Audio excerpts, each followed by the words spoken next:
Assalamualaikum warahmatullahi wabarakatuh. Kembali lagi di channel Cerita Misteri. Ini kelanjutan dari seorang gadis kecil yang mendapatkan batu permata dari King Cobra. Buat yang baru menemukan channel ini, jangan lupa like, komen, dan subscribe agar channel ini dapat berkembang dan menyuguhkan cerita-cerita yang lebih seru dan mencekam. Selamat mendengarkan kisahnya. Langit mendung menggantung di atas desa Pamuja. Hujan deras yang turun selama 3 hari berturut-turut telah membuat tanah-tanah di lereng bukit jenuh dan rapuh. Sebagian lereng longsor menimbun jalan desa dan menghanyutkan beberapa rumah penduduk ke aliran sungai yang meluap. Rina berdiri di atas bak terbuka. Truk bantuan yang melintasi jalan berlumpur. Pakaian sekolahnya sudah basah dan kotor. Wajahnya pucat, tapi matanya menyala. Di dalam hatinya, ia hanya memikirkan satu hal. Nenek, bertahanlah. Sesampainya di desa, suasana mencekam. Rumah-rumah setengah roboh. Orang-orang menangis, lumpur setinggi lutut, dan suara tangisan anak-anak bersahutan dengan gemuruh sungai yang masih meluap. Rina berlari ke arah rumahnya, atau bekas rumahnya. Yang tersisa hanyalah atap seng yang miring dan rangka kayu yang nyaris rata dengan tanah. Rina, seru seseorang. Itu suara Bu Salma, tetangga sebelah yang selamat. Rina menoleh.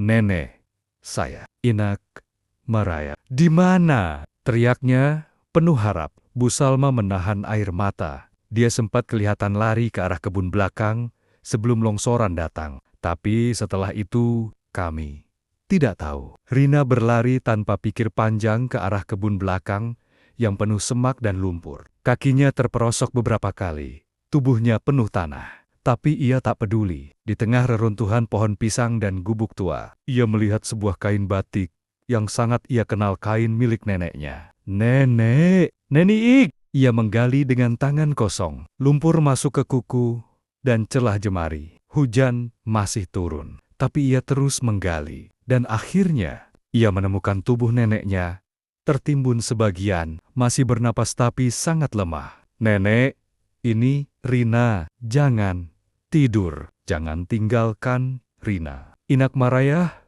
membuka mata setengah, suaranya lirih. Rina, kamu pulang. Nenek, jangan bicara. Tahan dulu. Rina akan sembuhkan. Rina meletakkan kedua telapak tangannya di dada neneknya. Ia memejamkan mata, mengumpulkan semua kekuatan yang ia punya. Tubuhnya mulai panas. Nafasnya menjadi berat. Cahaya biru tipis keluar dari sela-sela jari Rina. Tapi kali ini terasa berbeda, lebih kuat, lebih dalam, dan lebih menguras tenaga. Ia tahu, kekuatan ini bukan dari batu. Ini dari jiwanya sendiri. Tapi semakin lama ia menyalurkan energi, tubuhnya mulai gemetar, kepalanya pusing, tapi ia tidak boleh berhenti. Nenek, jangan pergi. Tiba-tiba suara lembut sang bidadari terdengar lagi dalam hatinya. Rina, kau memberi dari hidupmu sendiri. Jika kau teruskan, kau bisa kehilangan nyawamu. Apakah kau rela? Dengan air mata mengalir, Rina menjawab dalam hati. Aku rela, jika itu untuk satu-satunya orang yang pernah menyayangi aku tanpa syarat. Dan saat itulah, cahaya biru menyebar seperti ombak dari tubuh Rina ke tubuh neneknya. Luka-lukanya tertutup, nafasnya kembali stabil. Tapi tubuh Rina limbung dan jatuh pingsan di pelukan neneknya. Ketika ia sadar, malam telah datang. Ia terbaring di salah satu tenda pengungsian. Di sampingnya, nenek duduk sambil menggenggam tangannya erat. Rina, kamu kembali padaku. Kau selamat, nak, bisik nenek. Matanya berlinang. Rina tersenyum lemah. Ia merasa kosong, tapi damai. Ia tahu satu hal. Ia telah menggunakan kekuatannya dengan benar. Tapi di luar tenda itu, dunia mulai tahu bahwa seorang gadis kecil dari lereng hutan Kalimantan telah melakukan keajaiban nyata. Dan kabar itu akan mengundang bukan hanya rasa syukur, tapi juga rasa ingin memiliki dari orang-orang yang tak semua berniat baik. Pagi itu, langit desa Pamuja tampak cerah.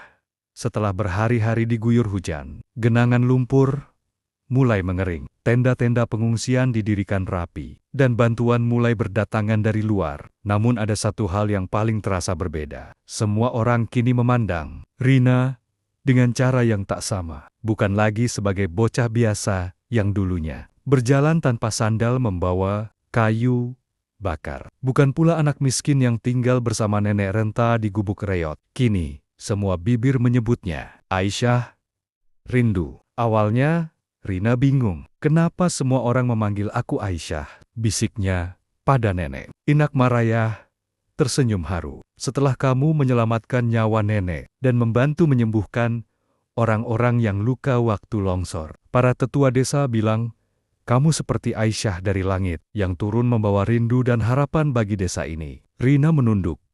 Matanya berkaca-kaca. Nama itu bukan pilihannya, tapi nama itu datang dari rasa cinta dan kagum yang tulus. Aisyah Rindu, anak ajaib dari lereng bukit. Aisyah Rindu, utusan langit untuk desa kita. Aisyah Rindu, penyembuh luka dan penyejuk jiwa.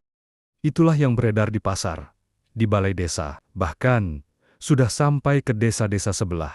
Anak-anak mulai menirukan caranya bicara. Ibu-ibu datang diam-diam minta didoakan. Orang-orang yang dulu mencibirnya, kini datang membawa buah tangan dan permintaan maaf. Tapi Rina atau Aisyah, kini tak berubah. Ia tetap duduk di gubuk tua bersama nenek. Ia tetap membersihkan halaman, menyapu jalan, dan menolong semampunya. Namun nama membawa beban. Dan nama Aisyah Rindu kini membawa perhatian yang lebih besar dari yang ia harapkan. Suatu malam, seorang pria berpakaian rapi datang dengan mobil besar. Ia mengaku dari media televisi nasional. Ia membawa kamera, kru, dan bahkan surat izin dari pemerintah daerah. Kami ingin mewawancarai Rina atau Aisyah Rindu, sebutan masyarakat. Kami dengar ia bisa menyembuhkan orang hanya dengan menyentuh mereka. Ini luar biasa. Dunia harus tahu, ujarnya dengan senyum ambisius. Rina hanya diam. Nenek menggenggam tangannya erat. Tolong jangan bawa saya jadi tontonan. Saya bukan siapa-siapa. Saya hanya membantu. Karena saya tahu rasanya sakit dan ditinggalkan. Pria itu memaksakan senyum. Tapi ini untuk kebaikan. Untuk ketenaran. Untuk membuka peluang lebih besar bagi desa ini. Namun tatapan mata Rina tak bisa digoyahkan. Ia telah belajar satu hal dari semua ini. Ketulusan tidak butuh panggung. Kebaikan tidak butuh sorotan. Namun malam itu juga, ketika desa tertidur, seorang asing dengan topi hitam berdiri jauh di ujung hutan. Matanya menatap ke arah tenda pengungsian. Di tangannya, selembar foto, potret Rina sedang menggenggam batu biru. Ia bergumam pelan. Aisyah Rindu, anak yang kita cari itu akhirnya muncul. Tapi aku tahu, kekuatanmu belum selesai, dan aku akan jadi orang yang memilikinya. Angin berhembus kencang. Bayangan gelap itu lalu menghilang ke balik hutan. Dan jauh di dalam dada Rina, perasaan dingin tiba-tiba muncul seperti pertanda bahwa perjalanan besar baru akan dimulai. Pagi itu, truk-truk dari kota mulai berdatangan. Bahan bangunan, semen, kayu, genteng, dan bahkan perabotan rumah tangga dibawa masuk ke desa Pamuja. Para tukang mulai bekerja sejak matahari terbit, dan penduduk desa berdiri di sekitar lokasi lama gubuk Rina dengan mata terbelalak. Aisyah Rindu dibangunkan rumah. Katanya bantuan dari pengusaha kota dan pemerintah. Pantas, dia kan anak ajaib. Namun Rina yang kini semua orang panggil Aisyah hanya menatap dengan diam. Ia tidak pernah meminta rumah baru. Ia bahkan tidak tahu siapa pengirimnya. Orang yang memimpin pembangunan adalah seorang pria muda dari kota bernama Bayu Ramdan. Mengenakan kemeja rapi dan bicara sopan. Ini bentuk rasa syukur dan penghormatan dari orang-orang yang tersentuh oleh cerita Aisyah Rindu. Kami cuma perantara, ucap Bayu sambil tersenyum. Rina hanya mengangguk pelan. Tapi neneknya, Inak Maria, berbisik pelan, hati-hati. Nak, tidak semua bantuan datang karena cinta. Kadang ada yang menyamar jadi kebaikan, padahal ingin menggenggam sesuatu yang lebih dalam. Rina memeluk neneknya. Ia mengerti maksudnya. Dalam 2 minggu, rumah itu selesai. Bangunan kayu kokoh, dengan 2 kamar tidur, dapur bersih, jendela lebar, dan halaman kecil untuk berkebun. Di depan rumah, berdiri papan kecil bertuliskan, "Rumah Aisyah Rindu, cahaya dari lereng hutan." Masyarakat berkumpul, ada upacara kecil, anak-anak membawa bunga, ibu-ibu memasak ketupat, dan Pak Kepala Desa memberikan sambutan. Semoga rumah ini menjadi tempat lahirnya harapan baru dari anak yang telah menyelamatkan banyak jiwa. Aisyah Rindu, engkaulah berkah dari langit bagi desa ini. Tepuk tangan menggema, tapi di tengah keramaian, Rina melihat Bayu Ramdan berdiri agak jauh, menelepon seseorang sambil berbisik, dia masih terlalu polos. Tapi kalau waktunya tepat, kita bisa bawa dia ke pusat. Orang-orang penting sudah menunggu. Malamnya, setelah semua tamu pulang dan suasana tenang, Rina duduk di beranda rumah barunya bersama nenek. Cahaya lampu minyak menerangi wajah mereka. Rumah ini indah, Nek, tapi hatiku gelisah. Inak Mariah mengangguk. Karena rumah tidak selalu tentang dinding dan atap, tapi tentang niat orang-orang yang membangunnya. Rina menghela napas. Dalam hatinya, kekuatan yang dulu ada di batu biru kini seolah menyatu. Dalam darahnya kadang ia bisa merasakan perasaan orang, kadang bisa mendengar bisikan niat buruk, bahkan melihat sekilas masa depan dalam mimpi-mimpinya. Dan malam itu, ia bermimpi. Bayu Ramdan berdiri di ruang besar penuh cahaya. Di belakangnya, orang-orang berkacamata gelap. Mereka berkata, "Bawa anak itu ke pusat. Kami ingin tahu bagaimana kekuatannya bekerja, dan jika perlu, kita pisahkan dia dari neneknya." Rina terbangun dengan jantung berdetak keras. Ia tahu, setelah rumah ini, yang datang bukan hanya kenyamanan, tapi juga jebakan perlahan dari dunia luar yang ingin menggenggam kekuatan yang tidak mereka pahami. Kini, ia harus memutuskan jalan hidupnya sendiri. Tetap tinggal sebagai Aisyah,